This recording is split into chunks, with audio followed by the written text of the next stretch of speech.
Hey, I'm Nathan, and I accidentally bought a MicroKorg XL on eBay last week. I'm really excited to tell you about it, so let's go. First things first, I think we need to talk about the good and the bad of the MicroKorg XL. Firstly, a solid bass. It doesn't really scoot while you play. The bad? The words on the rear panel are illegible because it's black on black. If it's even a little bit dark, this shit drives me crazy. The good? It comes with a flexi condenser mic that plugs right in to the top of the keyboard. The bad, it's kind of gnarly looking. This thing is not going to garner any attention for its looks. The good, a very decent keyboard for a synthesizer of this price and quality.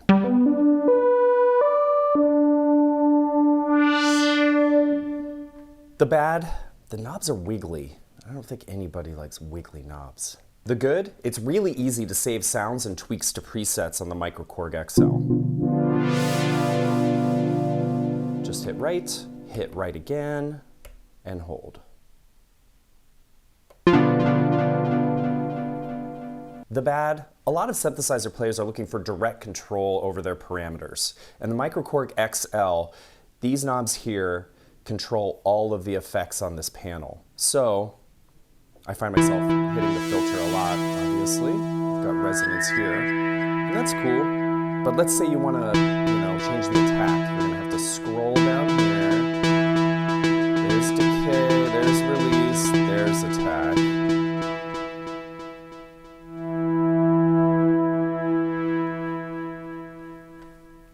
The bad, it's quite digital sounding compared to, let's say, a Moog Grandmother.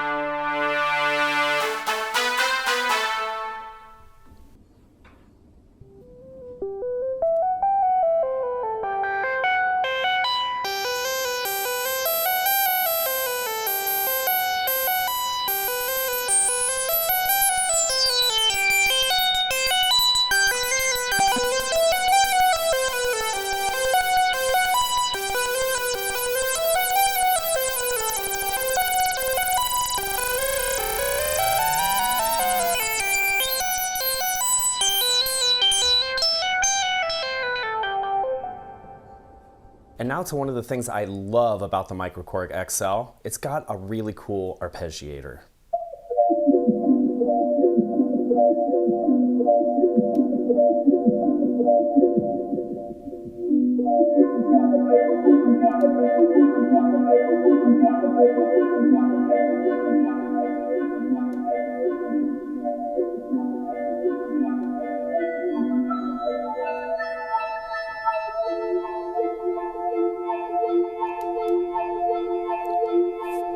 But one thing I can't figure out is a hold function for the arpeggiator. Sometimes it just seems to hold it,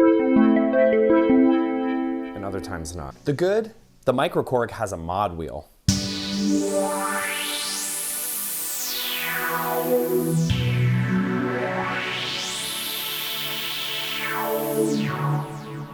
The bad, you know what, actually it might be the worst thing on this is the display. It looks like it's from 1982, and it has a light on each side, tiny LEDs that are illuminating it. So my first impressions of the MicroKorg XL are that it has big first synth energy. This is a very affordable, very cool little package that can do a lot of different sounds. And although the controls are kind of annoying, I do find its functionality somewhat workable, and I really love how you can save so many presets.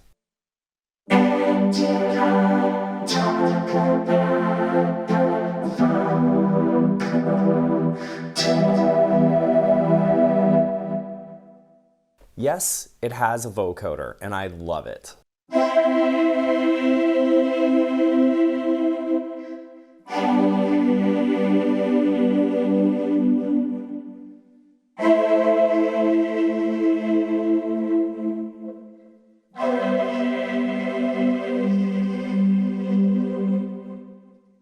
I can pretty much guarantee that this sound is going to be on my next album. And now we should do a little comparison with some of the good sounds that the MicroKorg XL has versus the really bad sounds. One of the first great sounds that I latched onto right away with the MicroKorg XL is a Wurlitzer-like sound. And I don't want to expose myself here too bad, but I am a horrific keyboard player.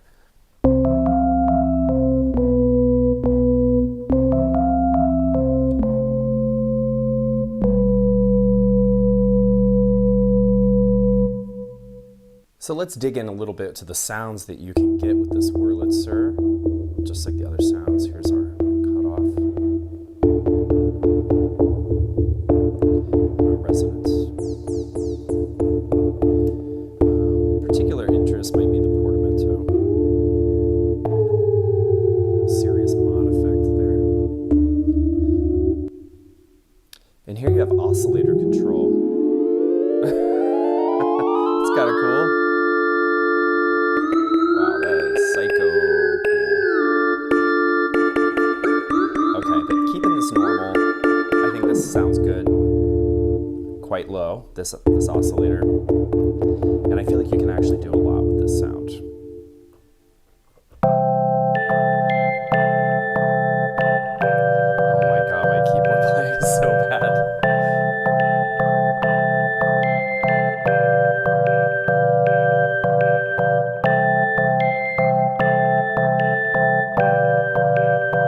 There you go.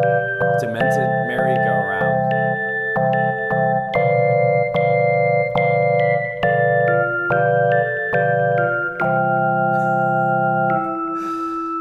One sneaky cool feature of the MicroKorg, and I don't actually know what it's called, but I'll just show you what it does. I'm going to hold a chord here, and we can play up here. It's kind of in the same scale, right?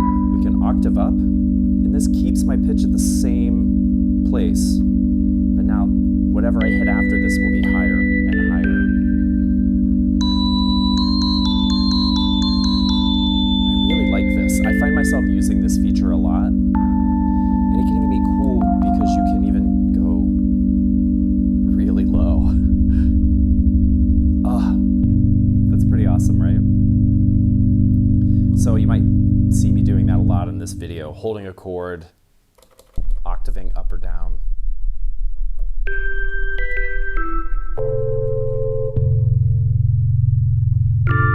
The MicroKorg XL, under $200, might be worth it just for that Wurlitzer sound. And now, here's a sound that I seriously dislike.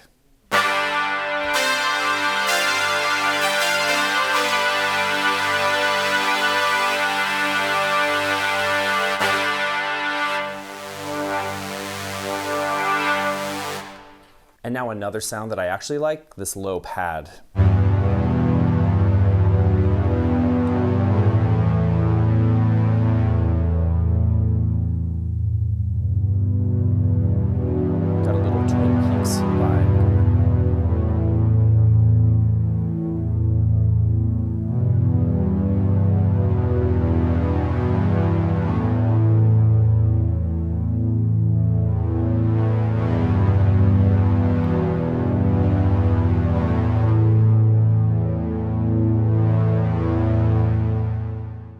All right, and here's a gnarly one for you.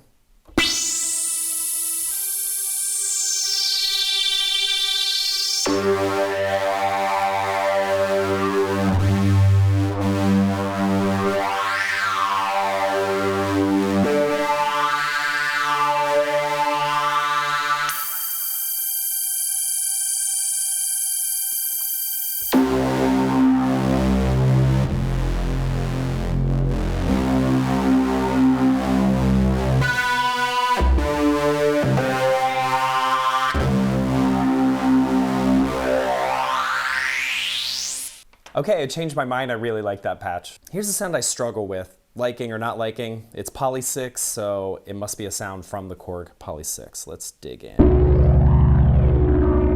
kind of gnarly, right? Dig that. Definitely has some real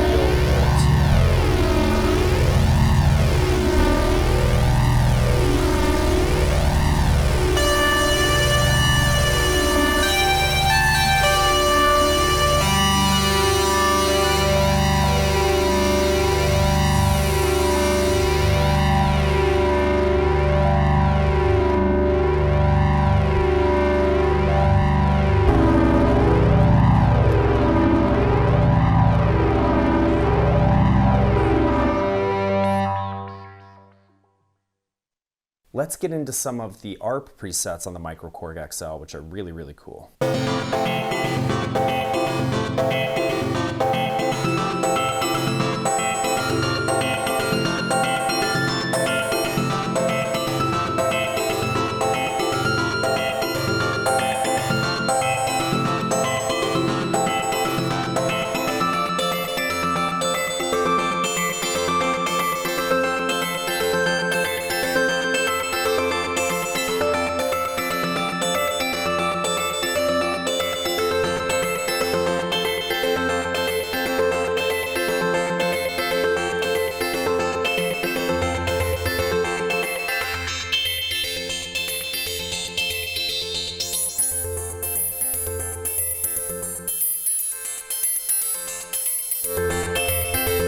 I like the video game quality of the sound a lot, and I think it's really usable. Okay, and another ARP sound here.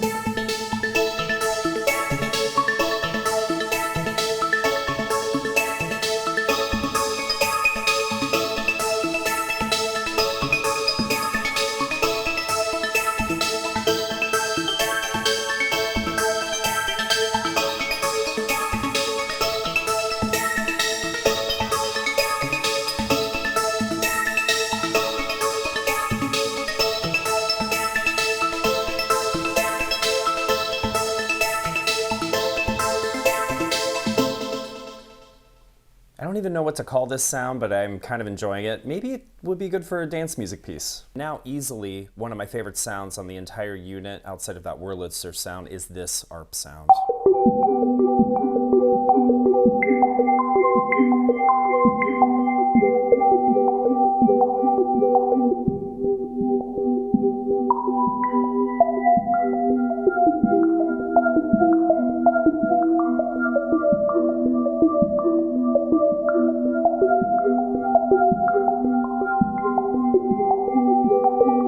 This is another sound I could see really being on one of my future albums.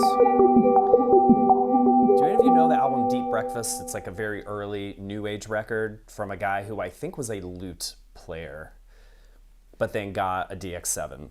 And if you can get into the sound of it, it's really amazing. But the ARP in that album really reminds me of this quite a bit.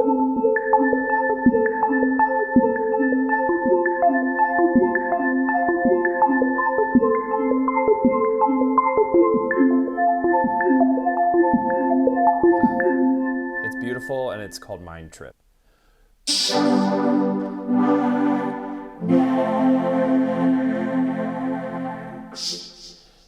And how about this Vocoder wah-wah sound?